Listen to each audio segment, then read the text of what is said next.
Cyber अपराधियों ने एक चिकित्सक को डिजिटल अरेस्ट के जरिए ठगी का शिकार बना लिया। साइबर अपराधियों ने फोन कर चिकित्सक से यह कहा कि उनके खिलाफ 17 अलग अलग मामलों में अरेस्ट वारंट इशू किया गया है तथा वही उन्हें बचा सकते हैं। इसके बाद चिकित्सक ने अपराधियों के कहे अनुसार अलग अलग अकाउंट पर कुल 15 लाख रुपए ट्रांसफर कर दिए। बाद में जब साइबर अपराधियों के द्वारा लगातार पैसों की मांग की जाने लगी, तब चिकित्सक को इस बात का अंदाजा हुआ कि वो ठगी का शिकार बन गए हैं और उन्होंने इसे लेकर मामला दर्ज करा दिया। मामला जमुई जिले के सिकंदरा में सामने आया है, जहां एक निजी नर्सिंग होम के संचालक चिकित्सक डॉक्टर केपी शर्मा को अपराधियों ने ठगी का शिकार बनाया है।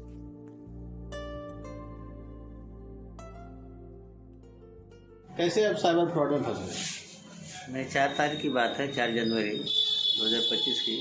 मैं पटना के घर में था। उसमें कॉल आया किसी नंबर से, कहा कि सर आपका सिम ब्लॉक हो रहा है। हम क्यों? तो आपके मोबाइल का कोई इस्तेमाल करके मिसयूज कर रहा है और उस पर बहुत सा केसेस आप पर बन गया है। आप लड़की को छेड़ते हैं, पोर्नोग्राफिक फ़ोटो भेजते हैं। पर ये सब मैं क्या करूँगा? मेरे एज देखे हो, मैं 70 ईयर्स का प्लस है जो ना सर, आपके साथ कुछ धोखा हो रहा है। हाँ, हम जानते हैं कि आप नहीं करेंगे। हम बोले वो पैसे से डॉक्टर हैं, तो ऐसा कीजिए ना सर, तो आपको मुंबई थाना में केस है। तो या तो मुंबई आ जाए, मुंबई क्यों जाऊँगा मैं? तो ठीक है, हम आपको मिलवा देते हैं, बात कर लीजिए। तो वही थाना फोन लगा दिया कि बात कर लीजिए। उन्होंने कहा कि हाँ, पर इसे सुधारा का तेल बनता है और आप पर मनी लॉन्ड्रिंग का भी केस हो रहा है कि आप कौन हैं? तो एक मनी लॉन्डर है, मतलब उस गिरोह में आपको शामिल किया गया है। आपके मोबाइल से, आपका आधार से केनरा बैंक से कोई बनाया है, आपका एक आधार कार्ड बना लिया है और आपके आधार कार्ड तो मेरा नहीं है, लेकिन आपका नाम तो है। मोबाइल नंबर से आपका आधार कार्ड बनाया, एक नंबर लेके क्रिएट किया है, इससे आपका मिसयूज कर रहा है लोग। तो फिर हम ऐसा करेंगे कि आपको हम सेव करेंगे, लेकिन आपका सिक्योरिटी एक्ट के अंदर आप किसी को बताना ना कुछ नहीं है, हम सेव कर लेंगे। आप जैसे बताते हैं, आप हमको 2-2 घंटे पर रिपोर्ट करते रहिए, कहाँ रहते हैं, कहाँ जाते हैं, क्या करते हैं। अभी ठीक है, उस तरह से हमको डिजिटली अरेस्ट कर लिया। अब मैं जब घर आया तो कहाँ अकाउंट हमको मेरा सिकंदरा गया। आप इतना पैसा इस अकाउंट में दीजिए, पैसा आपको वापस आ जाएगा। जांच कर उस कल्प्रिट को हम पकड़ना चाह रहे हैं। नरेश गोयल नाम का है कोई, हम नाम जानते होंगे उसका, कहाँ पेपर में कहीं देखे होंगे। तो हम लोग उसके गिरोह को पकड़ना चाहते हैं। हमको इसमें हमको सपोर्ट कीजिए। तो हम और ये जो जितना भी पैसे जमा कर दीजिए और उसके बाद जब कोर्ट खुल जाएगा तो पैसा आपको वापस कर देगा। तो ये अकाउंट नंबर को दिया कि देखिए इस AD का नंबर है, इसका नंबर है, इसके अकाउंट में पैसा दे दीजिए। हम पैसा दे दिए।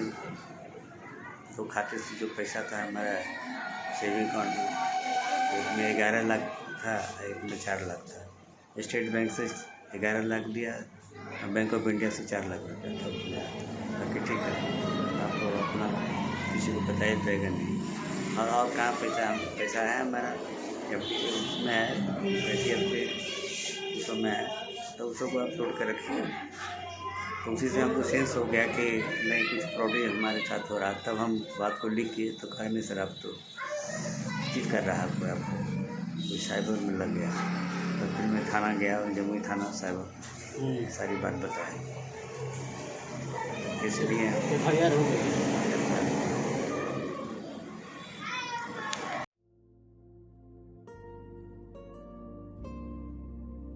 चिकित्सक ने बताया कि उन्होंने कहा कि उनके खिलाफ 17 अलग अलग मामलों में प्राथमिकी दर्ज हुई है तथा अरेस्ट का वारंट इशू किया गया है, जिसके बाद चिकित्सक ने 15 लाख रुपए ट्रांसफर कर दिए। बाद में जब उन्होंने इसकी शिकायत कराई, तब पुलिस इस मामले की छानबीन में जुट गई है। SP ने कहा कि अगर ऐसे मामले सामने आते हैं तब लोगों को तुरंत पुलिस को इसकी सूचना देनी चाहिए। एक तरह का डिजिटल अरेस्ट में बलफ देता है कि मैं इतना बड़ा अफसर हूँ, इतना बड़ा हूँ, आपने लोन लिया है तो उस सब चीज़ में तो हम लोग रात दिन मतलब कि लोगों को प्रशिक्षित कर रहे हैं, लोगों को हम लोग जागरूक कर रहे हैं कि आप इन चीज़ों में मत फंसें। अगर उसी समय हम लोगों को फ़ोन कर देते, क्या देखेंगे मामला कि अमाउंट भी ट्रांसफ़र किए हैं कि क्या किए हैं। एक बार 11 लाख का ट्रांसफर हुआ है, एक बार 4 लाख का ट्रांसफर ऐसा हुआ, कौन सा वो 15 लाख की ठगी हुई है। देखते हैं हम लोगों को तो मतलब फ़ोन किए नहीं समय पर, अगर फ़ोन कर देते तो हम लोग उनको डिजिटल अलर्ट से छुड़ाते। आप मान लीजिए कि डिजिटल अरेस्ट कोई कर रहा है ये बोल करके कि हम पुलिस के या सेना के या कुछ मनी के, लॉन्ड्रिंग और भी बहुत सारा 17 तरह के आरोप लगाए गए उनके ऊपर, और हाँ, तो उनके पास कोई केस है, उनके ऊपर कोई केस था कोई नहीं, वारंट निकला कोई है। वारंट था नहीं। तो ऐसे लोगों को जिनको कि डिजिटल अरेस्ट कर रहा है, अगर वो साफ सुथरे हैं तो वो क्लियर रहे, वो पुलिस को फ़ोन करें। पुलिस अधीक्षक ने कहा कि लोगों को इस बारे में जागरूक भी किया जा रहा है और लोगों को भी चाहिए कि जब इस तरीके के कोई मामले आते हों और उनके खिलाफ किसी प्रकार की कोई एफआईआर दर्ज नहीं हो, तब तुरंत पुलिस को इसकी सूचना देनी चाहिए, जिसके बाद पुलिस उनकी मदद कर सकती है। लोकल 18 के लिए जमुई से गुलशन कश्यप की रिपोर्ट।